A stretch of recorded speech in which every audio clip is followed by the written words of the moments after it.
Volunteer শব্দটা শুনলে অনেক সময় সাধারণ মানুষের মনে নেতিবাচক ছবি ভেসে ওঠে, কিন্তু মুদ্রার উল্টো পিঠও আছে। আজ আপনাদের শোনাবো বীরভূমের এমন এক যুবকের কথা, যিনি সামান্য বেতনে কাজ করেও সমাজের জন্য যা করেছেন তা অনেক বড় বড় ধনকুবেরাও পারেন না। রামপুরহাট থানার অন্তর্গত কর্মরত এক সিভিক ভলেন্টিয়ার শিবায়ন ভট্টাচার্য আজ অনেকের কাছেই অনুপ্রেরণা। বীরভূমের কুসুম্বা গ্রামের এক চিলতে ঘরে অভাবের সাথে লড়াই করে বড় হওয়া এই যুবকের জীবনটা সহজ ছিল না। শিবায়ন বড় হয়েছেন তার মামা বাড়িতে, দাদু দিদার আদর আর সীমাহীন দারিদ্র্যের মধ্যে। ছোটবেলা থেকেই অভাবকে খুব কাছ থেকে দেখেছেন তিনি, আর সেই জীবন সংগ্রামী আজ তাকে শিখিয়েছে অন্যের দুঃখ বুঝতে। বর্তমানে রামপুরহাটের ট্রাফিক সামলানোর গুরুদায়িত্ব তার কাঁধে। রোদ জল উপেক্ষা করে ৮-৯ ঘন্টা ডিউটি করেন রাজপথে, কিন্তু ডিউটি শেষ হলেই শুরু হয় তার আসল লড়াই। গতানুগতিক ১০,০০০ টাকা মাইনের চাকরি করেও প্রতি মাসে তিনি প্রায় ৪,০০০ টাকা আলাদা করে রাখেন আর্ত মানবদের সাহায্যের জন্য, সেবার জন্য। কখনো রাস্তার ধারের অভুক্ত মানুষের মুখে অন্ন তুলে দেওয়া, কখনো ক্যান্সার রোগীদের হাসপাতালে গিয়ে সাহস জোগানো। শিবায়ন যেন এক চলন্ত অক্সিজেন সিলিন্ডার। শুধু তাই নয়, নিজের উপার্জিত টাকা দিয়ে দুস্থ শিশুদের পড়াশোনার জন্য বই খাতাও কিনে দেন তিনি। শিবায়নের এই মহৎ কাজে আজ গর্বিত তার পরিবারও। তার এই মানবিক লড়াইয়ের পাশে দাঁড়িয়েছেন তার সহকর্মী থেকে শুরু করে খোদ ট্রাফিক আইসি এবং এসডিপিও সাহেব।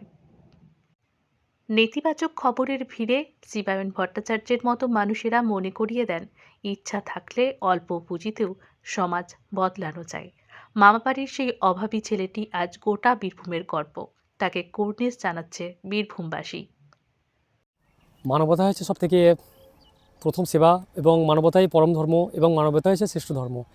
মানুষের আইনের মধ্যে যারা কাজ করেন, তো মানুষের কাজ করতে গেলে অবশ্যই ভুল মানুষের চলাপথে হতেই পারে। তা বলে সমাজের অনেকে যারা হয়তো নেগেটিভ ভাবেন, তো তাদের কাছে আমাদের বার্তা, দেখুন আপনাদের যাদের সুবিধা অসুবিধা আছে, তো আপনারা বিশেষ করে পুলিশ স্টেশন বা বিভিন্ন পুলিশ আধিকারিক বা আমাদের মতো ভলেন্টিয়ার যারা আছেন, তাদের সঙ্গে যোগাযোগ করে তাদের কথাগুলো যদি আমাদের মাধ্যমে তুলে ধরেন, তো আমরা সেই সমস্ত কথাগুলো যদি ওনাদের সঙ্গে কনভারসেশনের মাধ্যমে যদি আমরা সমস্যার সমাধান করিয়ে দিই, তাহলে সেই সব মানুষগুলো আর নেগেটিভ কথাবার্তা বলবেন না।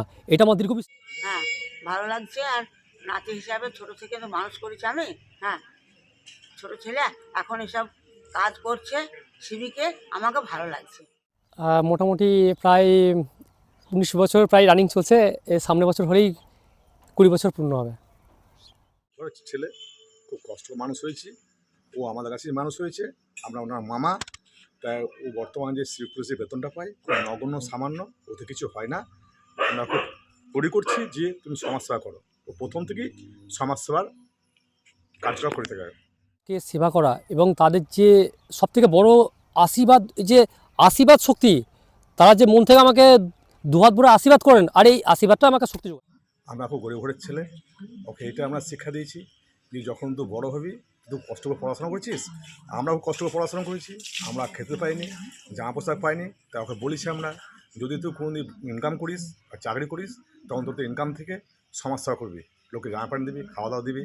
এটা আমাদের পরিকল্পনা। এই জন্য ওকে সমস্ত সহযোগিতা করি, ওকে বলি লোককে ভালোবাসতে বলি, ওকে ছেলেমেয়েদের দেখতে বলি, ওকে সমাজসেবা করতে বলি। ভালোবাসা তো অজস্র আছে, কারণ গ্রামের মানুষের ভালোবাসা এবং তাদের যে আশীর্বাদ, কারণ তাদের আশীর্বাদ ভালোবাসা ছাড়া তো আমি এই একের পর এক স্টেপ বাই স্টেপ যে কাজে আগাচ্ছি তাছাড়া সম্ভব হতো না। কারণ তাদের আশীর্বাদ ভালোবাসা একান্তই আমার কাছে বিরাট গুরুত্বপূর্ণ, এবং তারা আমাকে দুহাত ভরে আশীর্বাদ করেন, ভালোবাসেন।